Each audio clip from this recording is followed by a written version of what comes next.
Yeah, I think I'll finish. I can finish this question very quickly by saying nothing, but I don't think, but I don't think the people who are investing $1 million on their products are going to like it. So I really want to say there are two things that any part of the skin really needs. One is a gentle cleanser, whether it's your face or whatever. I'm not big on harsh products. I'm not big on perfumed products on myself. I like candles which smell, and I also have diffusers which smell like lavender or chamomile, but I'm not quite sure if I want to throw everything on myself. So I am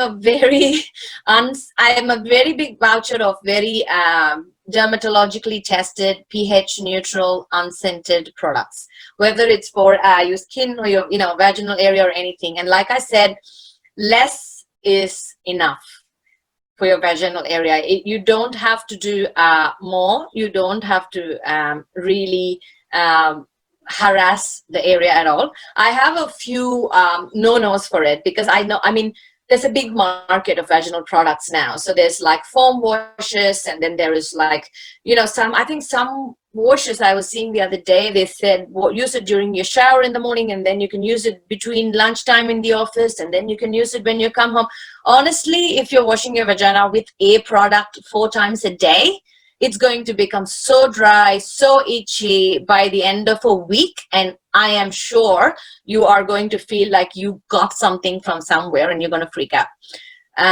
So less is enough is really what I would say. And I am also big on moisturizing. So gentle cleanser is important. Again, my moisturizers are usually very neutral, like Aveeno, QV, Cetaphil, all those, pharmaceutical big bottles of non-scented stuff that you can lather yourself with is fantastic. If you've got very, very dry skin, you can use these non-scented moisturizers as a shower liquid as well. I know some people feel like it doesn't give you that lather, it doesn't wash off, it still leaves you with a bit of a moisturizer on your skin, which is actually not a bad thing. A little bit of moisturizer on your skin and then dab it dry and add more moisturizer is just an absolutely fantastic way. So basically honestly, you need only 2 products. One is a bit of a soap lather of something, and then a good moisturizer after. Cotton underwear is definitely, natural, organic, or bamboo these days. They use like just very linen, very light, aerated is important. You don't necessarily have to not use a panty liner if you're someone who's discharging a lot. I mean, I do get people saying, oh my God, it's always been like this. Isn't it bad that I'm using panty liner for many years now? Well, I don't think so. There are a lot of breathable cotton panty liners, and change it twice a day if you want to. Even that's much better than having like stained underpants, or if you're not comfortable. I think confidence and comfort is so important. It takes everybody, whether a man or a woman, I think it takes you to a completely different level. So don't make yourself feel uncomfortable or not confident because of anything. There's nothing wrong in using panty liners. So panty liners are great if you want to use. Nowadays, I think you're getting underway with all those padding in it, which you can use during periods, and I think they'll be great for someone with a lot of discharge as well. So if you want to invest in that, you can actually look into it. I've got some really nice reviews about it, and a lot of my patients are like, loving the padded panties that's available these days, which are machine washable apparently, and it does great. So this is all you need to do. What you should not do is you should not hose your vagina at all. It doesn't matter how much discharge is coming out of there. You should not hose it. Don't put a hose there, and don't try to wash everything on the inside, because that's not how you clean it. If you feel like it's a self-cleaning organ, it takes care of itself. If you feel like something has gone wrong and you're having a discharge, or it's smelly, it's too much, it needs to be addressed, not water hosed. Definitely. So that's called douching, like putting water into it. So do not douche. It just mucks up the balance. Just to like clarify, because this tends to have a lot of confusion for young women. So the vulval area should be washed, but you shouldn't use the typical Indian jet spray to like deep within and like into the hole. Is that what you would say? Yes. Yes. So outside in the vulval area, you're allowed to wash. You do have a smaller skin on the inside, like the labia. Yes, you can feel free to wash it. But then you have a vaginal hole on the inside, and that's where your discharge and stuff is coming from. And I don't want you to put water into it and hose it down to remove the discharge out. And that is a very, very bad thing.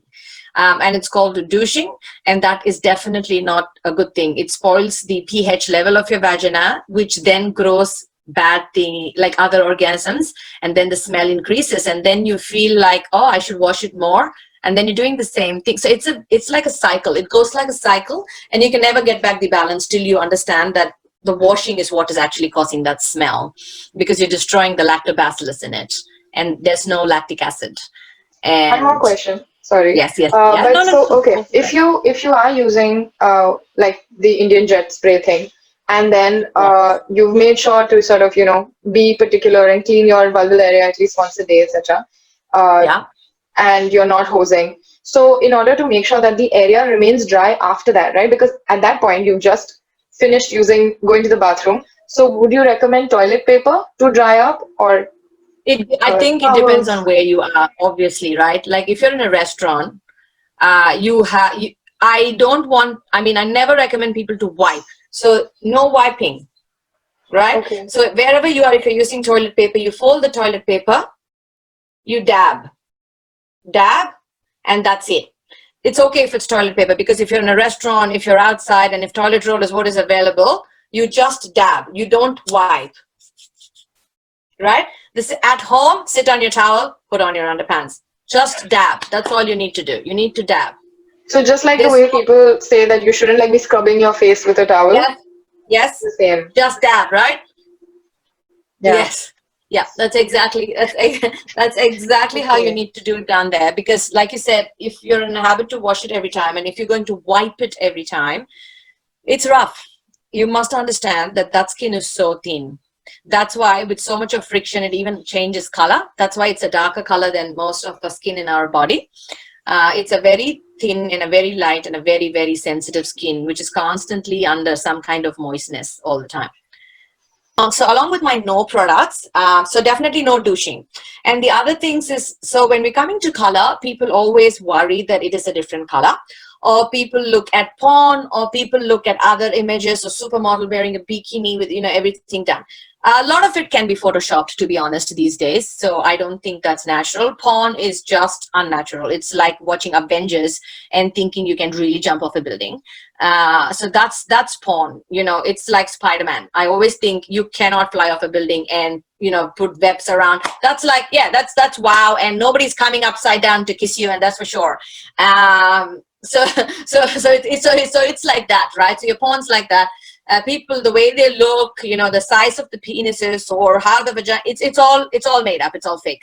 And how it can go for about, I don't know, 3 hours, 5 hours is, I don't know. That's unrealistic. I mean, it can, but people always don't try to and start comparing there, because that's how they have learned sex ed, or how sex looks like. Because if we don't start talking like this, how are people going to know normal without watching that, right? So I always tell people, so don't compare yourself to anything like that. And your vagina or your genital area, men or women, it's yours, right? And you would have been seeing it from a while, and you just grow with it. It is usually darker because of all the friction and everything that happens. Yes. So I really want to say, it's very important to make sure that we use water-based lubricant. That's my favorite, and I advise that to everyone, because what's inside your vagina is water-based. So I don't want to put anything that is silicone based, or I don't want to put anything that is oil based. Yes, it's fine, but your water-based non-scented lubricant is the best of the lot. And why I'm saying non-scented is, again, if you're starting to have lubricant with flavors, and if you're starting to have things like that, there's additional agents to it, and it's very easy to affect your pH balance of the vagina, whether it's a flavoring agent or anything like that. So I really do not advise. I mean, I don't know if you want to be smelling like strawberries, but I think just the vaginal smells good enough. Humans always get attracted to their own smell. I don't think we would need to, be perfumed like strawberries or banana or chocolate for that.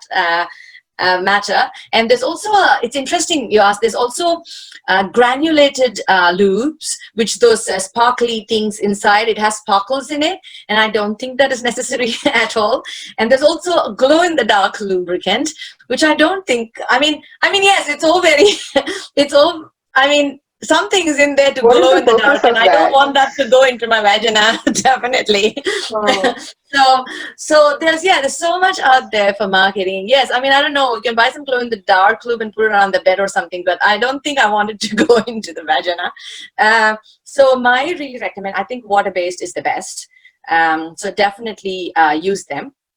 And if silicone based or anything else, I really would say no, especially, and if it's oil based, no. And I always get a question saying I don't need a lubricant because I'm already so wet down there.